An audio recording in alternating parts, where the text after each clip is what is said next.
اس کے بعد جو راستے میں لوگ آ رہے ہیں یہ جسے کہتے ہیں راہ گزر کے پتھروں کی طرح سے بھی ان سے زیادہ حیثیت نہیں ہے، وقت کے ساتھ ان لوگوں نے مٹ جانا ہے۔ 3 طلاقیں 3 ہی ہوتی ہیں۔ میں نے آپ کو کہا مول صاحب میں نے آپ کے 3,000 دینے ہیں، اب آپ مجھے بتائیں میں نے ایک جملے میں کہا 3,000 دینے ہیں تو میں نے آپ کو کتنے ہزار دینے ہیں؟ بسم اللہ الرحمن الرحیم نحمدہ ونصلی علی رسول الکریم اما بعد۔ جی السلام علیکم مولانا صاحب۔ السلام ورحمۃ اللہ وبرکاتہ۔ پہلا سوال آپ سے یہ ہے کہ فقہ کی بارے میں ہے کہ فقہ کے بارے میں لوگوں کا خیال ہے کہ اس نے مسلمانوں کو تقسیم کر دیا فرقوں میں۔ استغفر اللہ کہیں گے۔ اصل میں بات یہ ہے، میں آپ کا سوال سمجھ گیا کہ فقہ، یہ بات فقہ کو لوگ سمجھے نہیں ہے کہ فقہ آخر ہے کیا۔ اب اتنی بات ذہن میں رکھیں کہ فقہ جو ہے وہ اسلامی قوانین کی تشریح کا نام ہے۔ اسلامی قوانین جو اللہ پاک نے اصول کے درجے میں قرآن مجید میں ذکر فرمائے، پھر حضور نبی کریم صلی اللہ علیہ وسلم نے ارشادات فرمائے، ان سے چیزیں جو قانون بنایا گیا ہے اس قانون کا نام فقہ ہے، اور یہ اتنا مضبوط ہے کہ پوری دین کی بنیاد اس فقہ پر کھڑی ہے۔ اب میں آپ کو مثال دیتا ہوں، مثلا اگر آپ فقہ کو نہیں مانتے ہیں تو پھر آپ مجھے بتائیں کہ سود کیا ہے۔ قرآن مجید میں اللہ نے فرمایا کہ وَأَحَلَّ اللَّهُ الْبَيْعَ وَحَرَّمَ الرِّبَا، کہ اللہ نے بیع کو حلال فرمایا اور سود کو حرام فرمایا۔ تو اب یہودی جو کہتے تھے کہ یہ جو سود ہے یہ بھی تو بیع ہی ہے نا، اس لیے کہ بیع کہتے ہیں جب آپس میں تجارت کرتے ہیں اس سے منافع ہوتا ہے نا جی، اور سود میں بھی منافع ہوتا ہے۔ تو اب آپ اس آیت کریمہ کو کیسے سمجھیں گے؟ اللہ فرماتے ہیں کہ وَأَحَلَّ اللَّهُ الْبَيْعَ وَحَرَّمَ الرِّبَا، کہ میں نے بیع کو حلال کیا اور میں نے بیع کو حرام کر دیا، مانو تو پھر یہی بنے گا نا، جبکہ ربا الگ اللہ ذکر فرما رہا ہے کہ میں نے بیع کو حلال کیا، ربا کو حرام کیا۔ ٹھیک، اب حضور نبی کریم صلی اللہ علیہ وسلم سے صحابہ کرام نے پوچھا، حضرت عمر فاروق رضی اللہ تعالیٰ عنہ، یا رسول اللہ ہمیں یہ تو پتہ چل گیا کہ اللہ نے ربا کو حرام فرمایا، لیکن یہ ربا ہے کیا چیز؟ تو پھر آپ علیہ الصلوۃ والسلام نے ایک حدیث بیان فرمائی، ہیں جی، وہ کس طرح ہے مولانا جی؟ الحنطۃ بالحنطۃ والشعیر بالشعیر والتمر بالتمر والملح بالملح والذهب بالذهب والفضة والفضة مثلا بمثل یدا بید والفضل ربا۔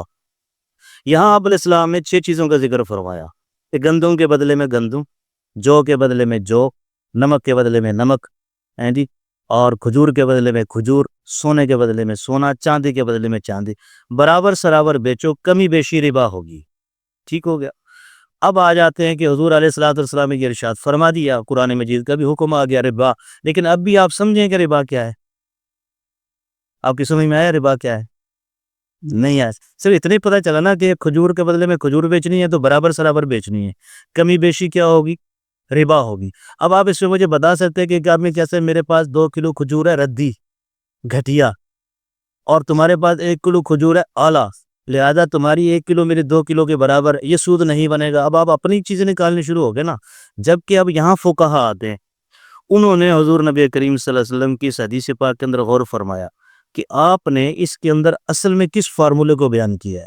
اس فارمولے کو پھر امام ابن حنیفہ رحمۃ اللہ علیہ نے اخذ فرمایا۔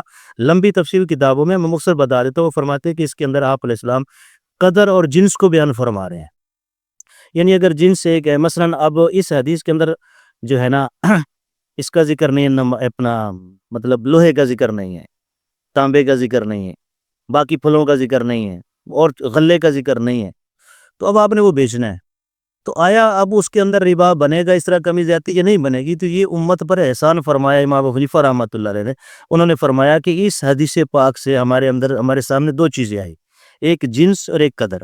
جنس سے مراد ہے کہ چیز ایک جیسی ہو، لوہے کے بدلے میں لوہا جنس ہو گئی، دوسری چیز ہوا کہ وہ قدری ہو۔ انہوں نے یہ فارمولہ اسی حدیث پاک سے اخذ فرمایا، اور یہ اخذ کرنا ہی در حقیقت فقہ ہے کہ 6 چیزیں تو حضور علیہ السلام نے بیان فرما دی، لیکن دنیا جہاں میں تو بے شمار چیزیں ہیں۔ اب آپ انہیں لوہے کے بدلے میں لوہا بیچنا ہے، اب آپ پوچھیں گے مول صاحب یہ سود تو نہیں بنے گا؟ اب مول صاحب وہی فقہ کو پڑھیں گے، انہوں نے پڑھا ہوا ہے کہ یہ قدری بھی ہے جنسی بھی ہے، لہذا اس کے اندر کمی بیشی سود بنے گی۔ تو فقہ یہ ہوتی ہے کہ قانون کو اخذ کرتے ہیں قرآن سے اور حدیث پاک سے، پھر اس کی اندر جزیات بیان کر دیتے، اس کا نام ہے فقہ۔ اب یہ دین سے متصادم کیسے ہوگی؟ یہ تو عین دین ہے۔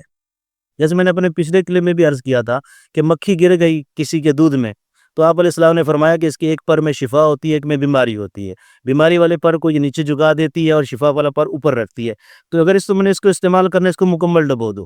اب اس سے فقہاء نے ایک فارمولہ نکالا کہ ہر وہ چیز جس کے اندر دم سائل نہ ہو، بہنے والا خون نہ ہو، تو وہ چیز پانی کو یا دودھ کو یا چائے کو نجس نہیں کرتی۔ اب اس سے اگر تدیاں گر گیا، بھیڑ جسے ہم کہتے ہیں، وہ پانی میں گر گئی، اب سوال پیدا ہوتا ہے کہ یہ نجس ہوا کہ نہ ہوا۔ اب ایک آدمی کہتا ہے میں فقہ کو نہیں مانتا، اب ہم اس کی طرف آ جاتے، اس سے ہم پوچھتے ہیں کہ یار میرے دودھ کے اندر یہ جو ہے پیلے رنگ کا جو بھیڑ ہوتی ہے وہ گر گئی ہے، تو مول صاحب آپ بتائیں یہ پاک ہے کہ نہ پاک ہے؟ وہ خاموش ہو جائے گا، وہ کہے گا نہ قرآن مجید میں حکم ہے نہ حدیث پاک کے اندر حکم ہے، حدیث پاک میں تو فقط مکھی کا ذکر ہے نا جی، کسی اور چیز کا ذکر تو نہیں ہے۔ اب وہاں خاموش، جبکہ دین ہمارا، اس نے ہر چیز کے اندر ہماری رہنمائی کی ہے۔ فقیہ آئے گا وہ فوراً کہہ دے گا کہ بھئی یہ نجس نہیں ہوا، کیوں؟ اس بھیڑ کے اندر بھی وہ خون نہیں ہے جو بہتا ہے، لہذا یہ بھی ناپاک نہیں ہے، آپ کی چیز ناپاک نہیں ہوئی۔ یہ ہوتی ہے فقہ۔ تو اللہ تعالیٰ تو تعریف فرماتے ہیں کہ اللہ تعالیٰ جس کے ساتھ خیر کے ارادہ فرماتے ہیں اس کو دین میں تفقہ دیتے ہیں، سمجھ دیتے ہیں۔ تو یہ سمجھداری کی چیزیں ہیں اور اسی قانون سے اخذ شدہ ہیں۔ ہاں اگر امام ابو حنیفہ رحمۃ اللہ علیہ کوئی مسئلہ اپنے گھر سے لے کر آئے اگر، تو آپ اسے کہیں کہ دین کے خلاف ہے، لیکن اگر وہ قرآن اور حدیث کی تشریح فرما رہے ہیں اور آپ کو بھی تو 14 سال کے بعد آپ بیٹھے یوٹیوب کے اوپر تشریحات ہی کر رہے ہیں نا کہ اس حدیث کو میں یوں سمجھاؤں، اس قرآن مجید کو میں یوں سمجھاؤں، بہت سارے یوٹیوبر آپ دیکھ لیں کہ میں لگا رکھی ہے انہوں نے کہ جس کو میں یوں سمجھاؤں، تو تمہارا یہ سمجھنا کیا کہلائے گا؟ اگر آپ کے نزدیک یہ عقل مندی ہے، یہ فقہ ہے، تو اس سے فقہ تو ہم امام صاحب کو نہ مان لیں کہ جو تابعی ہیں، 70 سے زیادہ صحابہ کی انہوں نے زیارت کی ہے، ان سے براہ راست حدیثیں سنی ہیں۔ خیر القرون کا زمانہ ہے، یعنی آپ علیہ السلام نے فرمایا نا خیر القرون قرنی ثم الذین یلونہم ثم الذین یلونہم، سب سے بہترین زمانہ میرا ہے، پھر میرے متصل تابعین، پھر ان سے متصل تبع تابعین۔ تو اس خیر القرون کے اندر جب دیانت امانت انتہائی عروج پر تھی، ان لوگوں نے پورا نظام بنا کر ایک فقہ مرتب کی۔ سب سے پہلے قانون جو مرتب کیا وہ امام ابو حنیفہ رحمۃ اللہ علیہ نے کیا نا، اور کہاں سے کی ہے؟ قرآن مجید کی آیات مبارکہ کم از کم وہ 300 ہیں، اسی طرح احادیث مبارکہ 3000 کے قریب ان کی جو ہے نا تعداد ہے۔ ان 3000 احادیث مبارکہ سے اور 300 آیات کریمہ سے جو قانون اخذ کیا اس کا نام ہے فقہ۔ اس کے علاوہ جو احادیث ہیں، کچھ جو ہے نا اللہ تعالیٰ نے سابقہ قوموں کو ذکر فرمایا، تذکیر ہے، موت ما بعد الموت کیا ہونا ہے اس کو اللہ نے ذکر فرمایا، واقعات عبرت کی چیزیں، سیکھنے کی چیزیں، آسان ہے قرآن مجید اس اعتبار سے آسان ہے، لیکن جن کا تعلق مسائل کے ساتھ ہے، جیسے میں نے آپ کہا حل اللہ البیع وحرم الربا، آپ حدیث پاک کو اور فقہا کی عبارتوں کو ایک طرف کر دیں، آپ مجھے بتائیں اس کا کیا معنی۔ آج کے دور کا کوئی آدمی جو کہے جو میں بڑے سے بڑا مفسر قرآن ہوں، کئی لوگ ایسے بھی ہیں نا جو کہتے ہیں صرف قرآن مجید حدیث پاک ہے نہیں، ان سے میں پوچھتا ہوں کہ جی وحل اللہ البیع وحرم الربا، ربا کا لغت میں معنی اٹھا کر دے کہ اس کا معنی تو یہی ہے کہ منافع، تو آپ اس کو ڈیفائن کر ہی نہیں سکتے کہ ربا ہے کیا چیز۔ تو اللہ تعالیٰ نے یہ جو نظام نازل فرمایا اس کو ایسے تو نہیں چھوڑا، اس لیے کہ اللہ نے جس طرح حفاظت کا ذمہ لیا ہے قرآن مجید کا، تو اس حفاظت کے ضمن میں گویا کہ اللہ نے یہ بھی ذمہ لیا کہ میرے نبی نے جو تشریحات فرمائی ہیں ان کی بھی میں حفاظت کروں گا، اور امت نے کر کے دکھایا ہے۔ اس کے امت کے اندر اللہ تعالیٰ نے ایسے رجال پیدا کیے ہیں کہ جنہوں نے پوری حدیث کے بارے میں صحیح صحیح چیزیں پہنچائی امت کو۔ اب کئی لوگ یہ بھی ہوتے ہیں یہ حدیث ضعیف ہے جی، یہ فلاں، یہ ساری چیزیں وہ سے کہتے ہیں نا کہ پوائنٹ آؤٹ ہو چکی ہیں کہ کون سی حدیث پکی ہے، کون سی ضعیف ہے، اور ضعیف کیوں ہوتی ہے، یہ وجوہات بھی لکھی ہوئی ہیں۔ یہ اسماء الرجال کا ایک فن ہے، چونکہ اس فن سے تو تعارف نہیں ہوتا لوگوں کو، بس آگے شروع ہو جاتے ہیں۔ بس آپ اتنا اطمینان رکھیں کہ 1400 سال 14.5 سال سے اللہ تعالیٰ نے جس طرح قرآن مجید کی حفاظت فرمائی ہے، تو قرآن مجید کے اندر اللہ تعالیٰ نے جو چیزیں جو احکامات نازل فرمائے ان کی بھی مکمل تشریحات موجود ہے، اپنے نبی کے زبان سے فرمایا، صحابہ نے اس کو محفوظ رکھا، پورے علاقوں میں پھیلے اور دین کو پلایا۔ تو فقہ بھی دین ہی ہے، دین سے الگ کوئی چیز نہیں ہے۔ قرآن مجید، احادیث مبارکہ اور ان سے نکلا ہوا قانون وہ فقہ ہے۔ ہاں اگر میں یہ کہوں کہ میں اپنے پاس سے بیان کر رہا ہوں، مجھے کسی نے پوچھا جی مول صاحب یہ کھیرا حلال ہے حرام ہے، میں نے اپنے پاس ایسے کہہ دیا بھائی یہ سبزی کی طرح حلال ہے، ایسا نہیں کہتے ہیں۔ دین نے ہر چیز کے اصول اور ضوابط طے فرما دیے ہیں، ان کے تحت ہر چیز کی حلت حرمت، جائز ناجائز سب کچھ معلوم ہے الحمدللہ۔ اچھا، فقہ میں اکثر لوگ یہ سوال کرتے ہیں کہ جیسے 4 فقہ ہیں جو متفقہ جی جن پہ اجماع امت ہے۔ ہاں بالکل۔ اچھا، یہ اچھا میں اس میں ایک چیز کا اضافہ کر دوں، یہ کئی لوگ اعتراض کرتے ہیں 4 فقہ ہیں، کبھی آپ نے ان 4 فقہ والوں کو لڑتے نہیں دیکھا ہوگا، کبھی اختلاف کرتے۔ اختلاف اس بات کا تو ہوگا کہ امام ابو حنیفہ رحمۃ اللہ علیہ فرماتا ہے کہ ایک آدمی نے اگر وضو کر لیا اور عورت کو ہاتھ لگا لیا اس کا وضو نہیں ٹوٹا۔ امام شافعی رحمۃ اللہ علیہ فرماتے ہیں کہ اگر عورت کو ہاتھ لگا لیا وضو ٹوٹ جائے گا۔ اب اس میں اختلاف آیا، یہ امام فرماتے ہیں کہ وضو نہیں ٹوٹا، یہ فرماتے ہیں کہ وضو ٹوٹ گیا، دونوں کے دلائل ہیں۔ لیکن آپ کبھی یہ نہیں دیکھیں کہ حنفی شافعی سے الجھا پھر رہا ہو کہ نہیں جی میں تیری بات نہیں مانتا، وہ کہ جی میں تیری بات نہیں مانتا۔ اب میں فقہ حنفی سے تعلق رکھتا ہوں، میرے نزدیک باقی 3 فقہ امام مالک رحمۃ اللہ علیہ، امام شافعی رحمۃ اللہ علیہ اور امام احمد ابن حنبل رحمۃ اللہ علیہ، یہ بھی صحیح ہیں۔ ان چاروں میں سے کس کا مسئلہ حق ہے یہ کل قیامت کو کھلے گا، لیکن ہمارے ذمہ چونکہ تقلید ہے کہ ہم نے ایک کی امام کی تحقیق پر اعتماد کرتے ہوئے اس کی تقلید کرنی ہے۔ اب میں رہتا ہوں پاکستان میں، اب میں نے دیکھا میں پاکستان، ہندوستان، بنگلہ دیش، افغانستان، ساتھ ادھر جو ممالک ہیں یہاں سا کون سی فقہ چل رہی ہے؟ فقہ حنفی۔ اگر میں فقہ حنفی کو فالو کروں گا تو اسی میں نجات ہے نا۔ اگر میں کہوں جی میں اس مسئلے میں فقہ حنفی، اس مسئلے میں شافعی، میں چل ہی نہیں سکتا 10 قدم، کیونکہ یہاں شوافی المسلک کے نہ مفتی ہیں نہ علماء ہیں۔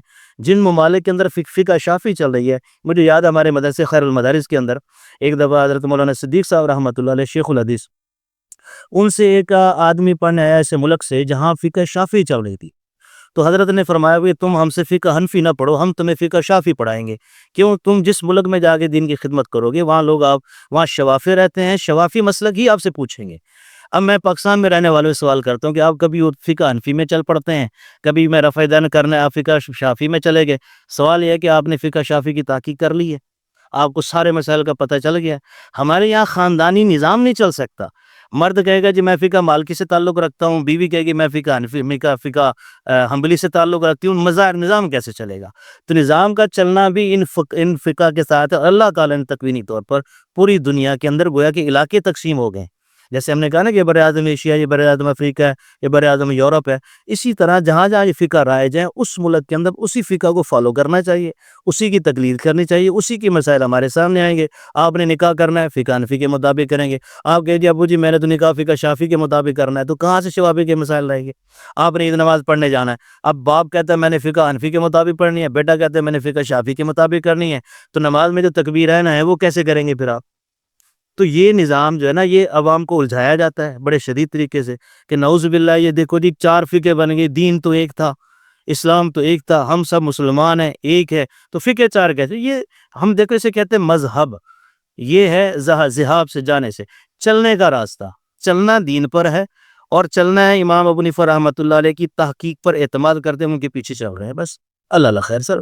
بس میرا سوال اصل میں وہی تھا جی کہ کچھ لوگ یہی پوچھتے ہیں کہ جب آپ کہتے ہیں چاروں ٹھیک ہیں جی تو ایک شخص چاروں میں سے اگر اسے کسی اور فقہ میں سے کوئی مسئلہ اس کے دل کو لگتا ہے، جی ذہن کو لگتا ہے، جی تو وہ اس پر عمل کیوں نہیں کر سکتا؟ اس کے ہاں، یہ آپ نے بڑا اچھا سوال کیا کہ ایک مثلا فقہ حنفی کا ایک مسئلہ اچھا لگا کر تو وہ امام کے پیچھے چل رہا ہے نا، ایک مسئلے میں اس کو پسند آیا کہ یار شوافی المسلک مجھے اچھا لگ رہا ہے تو میں یہاں چلتا ہوں، اس سے یہی بات ہوگی کہ یہ اتباع ہوا بنے گی، یعنی اپنی خواہش پر میں عمل کر رہا ہوں، دین پر عمل نہیں کر رہا وہ اس طرح۔ اچھا چلے اس میں پتہ ہوگا کیا؟ فرض کیا آپ اس طرح کر رہے ہیں، آپ کسی سے مثلا امام ابو حنیفہ رحمۃ اللہ علیہ کا امام شافعی رحمۃ اللہ علیہ سے شفع کے اندر اختلاف ہے۔ امام ابو حنیفہ رحمۃ اللہ علیہ جی شفع جواری بھی مانتے ہیں، شوافی بھی مانتے ہیں، احناف بھی مانتے ہیں کہ ہمسائے کو حق حاصل ہے، لیکن جو شریک فی الطریق ہوتا ہے یہ کہ اصطلاح ہے فقہ کی کہ اس طرف والا گھر ہے وہ شفع کرنا چاہے تو امام صاحب کے نزدیک وہ شفع کر سکتا ہے، امام شافعی رحمۃ اللہ علیہ کے نزدیک نہیں کر سکتا۔ اب آپ فرض کریں اس بات کی اجازت دے دیتے کہ ٹھیک ہے یار جس وقت جس چاہے تمہارا اس پہ عمل کر لینا۔ ایک آدمی نے اپنا مکان بیچا تو دوسرا جو ہمسایہ تھا دور کا اس نے حنفی سمجھتے اپنے آپ کو، اس نے کہا مجھے شفع کا حق ہے، شفع کر دیا۔ اب عدالت میں جب مقدمہ چلا اور وہ کہے جس نے مکان خریدا ہے کہ بھائی اس مسئلے میں تو شافعی ہوں، اب یہاں وہ شوافی کو کیوں اختیار کر رہا ہے؟ اس لیے کہ تاکہ مجھے مکان نہ دینا پائے، اپنے مفاد کے لیے نا، اور کس لیے کر رہا ہے؟ اور شوافی والا وہ دوسرا کہے گا کہ میں حنفی ہوں کیونکہ وہ لینا چاہتا ہے، یہ دینا نہیں چاہتا، یہ شافعی بن کے کھڑا ہو جائے گا، وہ حنفی بن کے کھڑا ہو جائے گا، تو نظام کیسے چلے گا؟ یعنی ایک قانون ایک ہوگا، قانون ایک ہوگا۔ کیوں؟ اس کی دیکھو نا لاجک ہے سیدھی سی کہ پاکستان میں آپ کو لے بتائیں کس خطے میں فقہ شافعی والے چل کر رہے ہیں؟ کوئی ہیں ایسے؟ ہاں باقی رہی ہمارے بھائی غیر مقلد، یہ تو کسی کی جب یہ خود کہتے ہیں اپنے کو غیر مقلد، ہم کسی کی تقلید ہی نہیں کرتے تو وہ تو بات ہی ختم ہو گئی۔ یہ فرقہ بنا کیونکہ اسلام میں فقہ نکلے 4، تکوینی طور پہ اللہ تعالیٰ نے 4 فقہا کو ترویج دی ہے، ان کے شاگردوں نے اپنے استادوں کی باتوں کو لیا اور جن جن علاقوں میں گئے وہاں ان کا مذہب پھیل گیا کہ قانون کے اس طریقے کو ہم نے یوں سمجھا ہے اور یہ ہم ایسے چلا رہے ہیں۔ مثلا میں آپ کو ایک اور مثال دیتا ہوں، یتربصن بانفسہن ثلاثۃ قروء، قرآن مجید کی آیت کریمہ ہے کہ وہ عورتیں جن کو طلاق ہو گئی ہے وہ 3 قروء اپنے گھروں میں ٹھہرے. اب قروء کا لفظ آپ لغت اٹھائیں. اب میں پھر یہاں سوال کروں گا کہ جو کہتے ہیں ہم صرف قرآن مجید کو مانیں گے حدیث کو نہیں مانتے, انہیں کہو جی ٹھیک ہے حدیث ایک طرف, آپ قرآن مجید سے اس آیت کریمہ کا وضاحت کر دیں کہ قروء کا معنی کیا ہے. اب لغت کے اندر قروء یہ ازداد میں سے, ازداد کا معنی ایک لفظ ایسا ہے جس کے 2 معنی مشترک ہیں, اس معنی کے لیے بھی اس معنی کے لیے بھی, اور دونوں معنی آپس میں الٹ ہے. مثلا قرن کا ایک معنی ہے حیض اور قرن کا ایک معنی ہے طہر, اور دونوں الٹ ہے. اب امام ابو حنیفہ رحمۃ اللہ علیہ یہاں قروء سے مراد لیتے ہیں حیض, اور ان کے اپنے دلائل ہیں, وہ دلائل بیان کرنے کا وقت نہیں ہے. اور امام شافعی رحمۃ اللہ علیہ فرماتے ہیں یہاں قرن سے مراد طہر ہے. اب آپ پھنس گئے نا, آپ کون سا لیں گے مسئلہ؟ خدا نہ خاصا کوئی آدمی اپنی بیوی کو طلاق دے دی اس نے, اب وہ کیسے وہ جو نا وقت گزارے گی, اس کی دگ کیسے پوری ہوگی, آیا حیض سے یا طہر سے؟ اب یہاں آئے گی کہ میں اس مسئلے میں اگر میرا دیکھا مفاد کہ اگر طہر سے وقت گزارو تو یہ عورت جو ہے نا یہ مثال کے طور پر وارث نہیں بنے گی, کیونکہ عدت کے ہوتے ہوتے اگر مرد مر گیا تو وارث بنتی ہے. تو وہ یہاں بھی مسئلہ کھڑا ہو جائے گا, وہ کہے گا وراثت نہیں بنانا تو میں شافعی المسلک ہوں, کوئی کہے گا میں حنفی المسلک ہوں. تو اس لیے جو ہے نا پہلے بات یہ ذہن میں رکھیں کہ فقہ دین ہی کی تشریح کا نام ہے, فقہ اسلامی دین کی تشریح کا نام ہے. ایک بات دوسری اصولی طور پر یہ بات ذہن میں رکھ لیں کہ چاروں فقہا کے حضرات کا آپس میں بڑا پیار اور محبت ہے. رفع یدین کرنے والا نماز میں کبھی بھی رفع یدین نہ کرنے والے کو یہ نہیں کہتا تیری نماز نہیں ہوئی.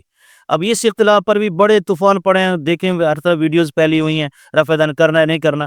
حالانکہ فقہ کے اندر اختلاف صرف اس بات کا ہے کہ رفع یدین کرنے سے نماز بہتر ہے, سنت کے زیادہ قریب ہے, یا عدم رفع یدین اولا ہے. یہ اختلاف ہے اولا عدم اولا کا, جائز ناجائز کا نہیں ہے. جو رفع یدین ہم احناف نہیں کرتے, لیکن ہم کرنے والوں کو یہ نہیں کہتے تمہاری نماز نہیں ہوئی, اور وہ رفع یدین کرتے ہیں وہ حنفیوں کو کبھی یہ نہیں کہتے کہ تمہاری نماز نہیں ہوئی, اس لیے کہ وہ اخلاق کی نوعیت کو سمجھتے ہیں کہ اخلاق کی نوعیت ہے کیا.